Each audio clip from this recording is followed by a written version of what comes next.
propose à sa famille d'entrer dans une secte, mais l'Éternel conseille.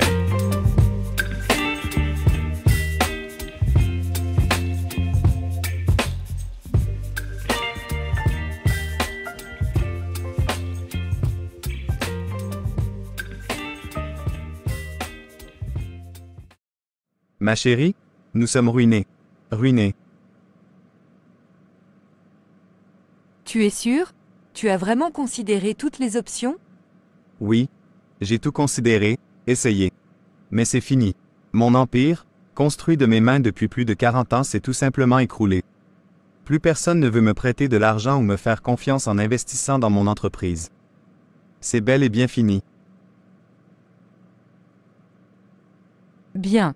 Il va falloir l'annoncer aux filles. Ensuite nous aviserons. Nous sommes ruinés? Comment ça? Comment allons-nous faire? Oui. Qu'est-ce qui s'est passé? Explique-leur. J'ai fait de mauvais placements. De très mauvais placements. Et j'ai joué de malchance. Aujourd'hui nous sommes complètement ruinés. Oui, ruinés.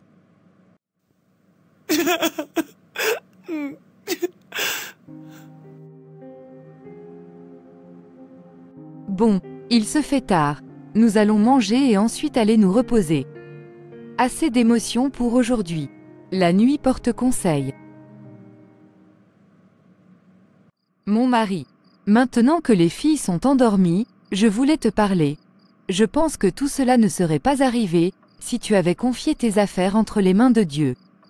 Car il est écrit dans Proverbe 3 au verset 5 à 10. Confie-toi en l'Éternel de tout ton cœur, et ne t'appuie pas sur ta sagesse. Reconnais-le dans toutes tes voies, et il aplanira tes sentiers. Ne sois point sage à tes propres yeux, crains l'Éternel, et détourne-toi du mal, ce sera la santé pour tes muscles, et un rafraîchissement pour tes os. Honore l'Éternel avec tes biens, et avec les prémices de tout ton revenu. Alors tes greniers seront remplis d'abondance, et tes cuves regorgeront de mou. Il est aussi écrit dans le livre des Psaumes au chapitre 37, verset 5, « Recommande ton sort à l'Éternel, mets en lui ta confiance, et il agira. » C'est trop tard maintenant. Il n'est jamais trop tard, mon mari. Et, mon mari. Il faut aussi penser rapidement à réduire notre train de vie. Vendre cette maison et quelques biens, pour pouvoir voir venir. Non. On ne peut pas faire ça. J'ai une image, une réputation à tenir. Si, il va falloir le faire. On a de grosses dettes à payer. Il faut se résoudre à tout vendre. Justement pour garder notre dignité. Et rembourser nos dettes.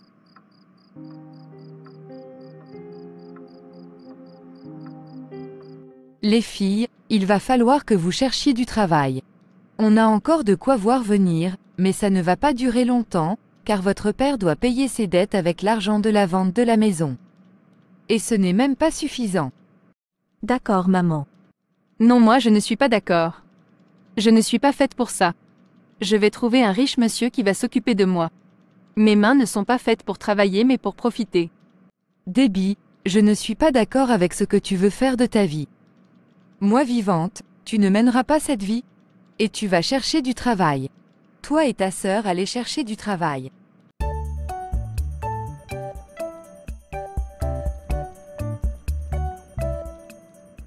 Bonjour ma famille, merci d'être toutes là. Je vous ai réunis ici ce jour pour vous parler de quelque chose. Comme vous le savez, j'ai vendu tous nos biens afin de rembourser mes dettes. Tout ce qui nous reste, c'est cette maison, dont je vais bientôt être obligé de me séparer aussi, pour subvenir à nos besoins. Heureusement cette semaine, j'ai revu un de mes vieux amis, et il m'a parlé de quelque chose. Quelque chose qui va nous rendre très riches. Quelque chose qui va changer notre situation pour qu'on redevienne aussi riches, voire plus riches qu'avant. Nous n'aurons pas à dépenser beaucoup d'énergie, mais nous redeviendrons très riches. Et quelle est cette chose que nous devrions faire pour redevenir riches?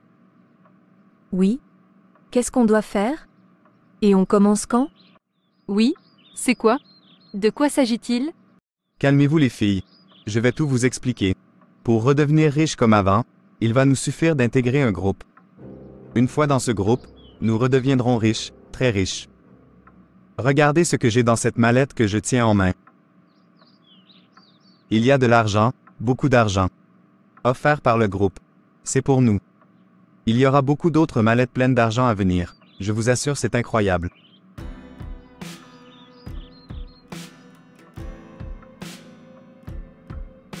Oui, mais quelle est la contrepartie? Qu'est-ce qu'on doit faire en retour? Rien. Vous n'avez rien à faire. Je m'occupe de tout. Et tu t'occuperas de tout en faisant quoi? Je ne comprends toujours pas en quoi consiste ce travail, ou ce groupe.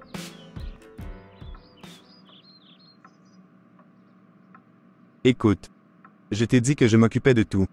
Vous n'aurez rien à faire à part assister à quelques réunions de temps en temps. Pourquoi tu t'énerves, papa? Oui. Pourquoi tu t'énerves? Écoute. Pour avoir autant d'argent, il faut avoir travaillé.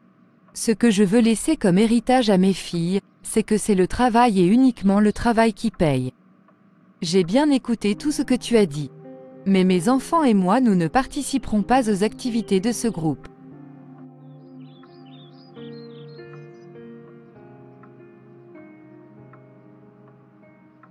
Cela fait un mois maintenant que tu as rejoint l'ordre. Nous attendons toujours que tu remplisses la première exigence. Nous devons avoir l'assurance que toute ta famille est avec nous. Le succès, l'argent et le pouvoir que tu auras dépend en partie de ça. Oui, je sais. Mais ma femme fait de la résistance. Elle a refusé de se joindre à nous. Ni elle, ni les enfants. C'est fâcheux. Sans cela, tu ne seras jamais au sommet. Tu ne pourras jamais faire partie des nôtres. Et laisse-moi te dire que nul ne peut connaître notre secret et ne pas être des nôtres. Tu ne peux plus faire marche arrière. Alors arrange-toi à ce que ta femme nous rejoigne. Une fois cela fait, ce sera facile pour le reste. Tes filles suivront.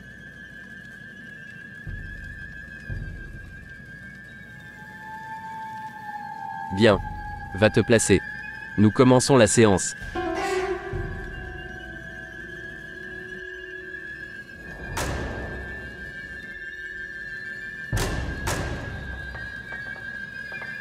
Waouh! C'est merveilleux!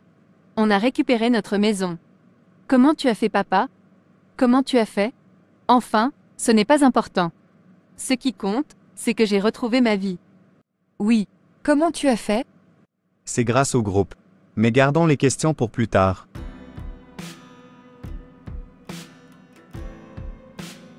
Au fait, où est Oma? Elle a trouvé un travail quelque part en ville. Oui, elle a trouvé un travail. Je suis fière d'elle. Quand elle sera de retour, nous ferons la prière pour sanctifier cette maison. Arrête-moi cette attitude dramatique. C'est notre maison. Tu te souviens? Quand Oma sera rentrée, nous sanctifierons cette maison, en famille. Seigneur Dieu de paix, Dieu de gloire. Que toute gloire te soit rendue. Nous voici de nouveau dans cette maison que nous avions perdue. Seigneur, s'il te plaît, que ta grâce vienne habiter cette maison et qu'elle soit le lieu de ta présence vivante, Seigneur. Je remets cette maison sous ta protection, ainsi que tous les membres de cette famille. Comme il est écrit dans 2 Samuel 7 verset 29, « Daigne bénir la maison de ton serviteur, afin qu'elle soit pour toujours en ta présence. Car toi, Seigneur Dieu, tu as parlé, et par ta bénédiction la maison de ton serviteur sera bénie pour toujours. » De même, il est écrit dans Luc 10, de 5 à 6, « Dans toute maison où vous entrerez, dites d'abord, paix à cette maison. S'il y a là un ami de la paix, votre paix ira reposer sur lui. Sinon, elle reviendra sur vous. »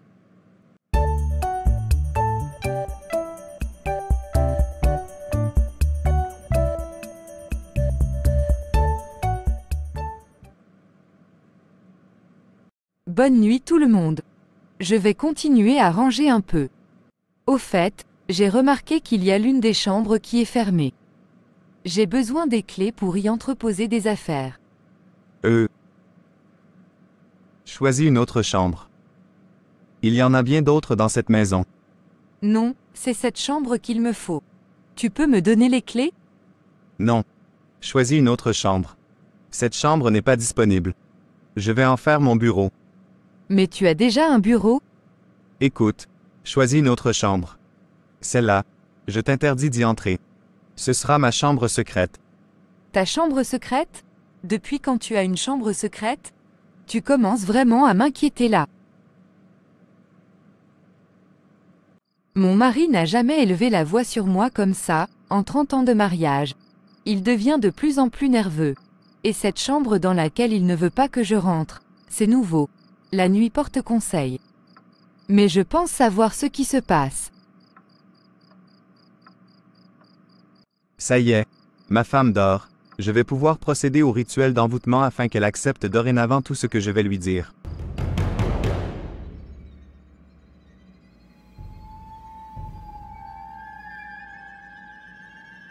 Ça ne marche pas? Ça ne marche pas.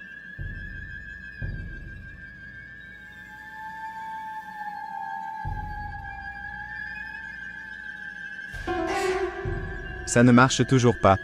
Qu'est-ce qui se passe? Ça doit être ma femme, avec sa prière de sanctification. Je vais devoir passer au plan B. Je vais devoir la neutraliser. J'aime ma femme. Mais il n'y a pas de pitié dans le monde nocturne. Je suis obligé de la neutraliser. Ou c'est elle ou c'est moi. Elle doit profondément dormir maintenant. Je vais pouvoir prononcer les paroles du rituel directement sur elle.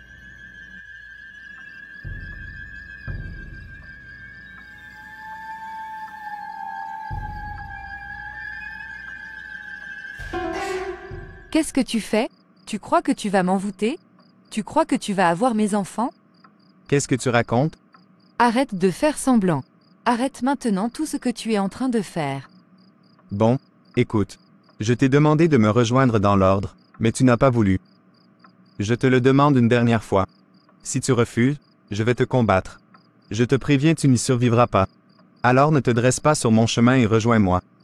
Je rejette tout ce que tu viens de dire au nom de notre Seigneur Jésus-Christ. Si tu veux me combattre, sache que tu as perdu d'avance. Car ce n'est pas moi qui combattrai contre toi, mais l'Éternel Yahvé combattra pour moi. Il est le puissant Dieu que je sers. Le victorieux. Va-t'en. Sors de ma maison. Sors de ma maison tout de suite. L'Éternel est ma lumière et mon sentier. Je ne chancellerai pas.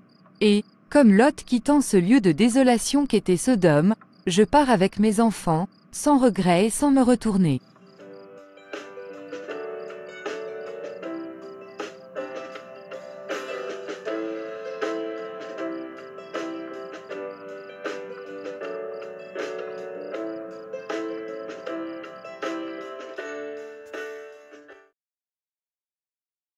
Psaume 36. Au chef des chantres. Du serviteur de l'Éternel, de David. La parole impie du méchant est au fond de mon cœur. La crainte de Dieu n'est pas devant ses yeux.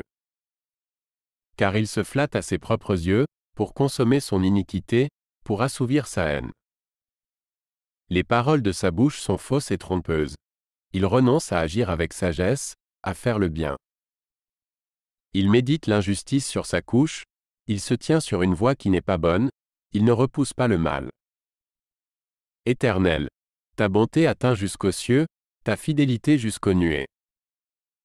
Ta justice est comme les montagnes de Dieu, tes jugements sont comme le grand abîme. Éternel, tu soutiens les hommes et les bêtes. Combien est précieuse ta bonté, ô Dieu! À l'ombre de tes ailes, les fils de l'homme cherchent un refuge. Ils se rassasient de l'abondance de ta maison, et tu les abreuves au torrent de tes délices. Car auprès de toi est la source de la vie. Par ta lumière nous voyons la lumière. Étends ta bonté sur ceux qui te connaissent, et ta justice sur ceux dont le cœur est droit. Que le pied de l'orgueil ne m'atteigne pas, et que la main des méchants ne me fasse pas fuir. Déjà tombent ceux qui commettent l'iniquité. Ils sont renversés, et ils ne peuvent se relever.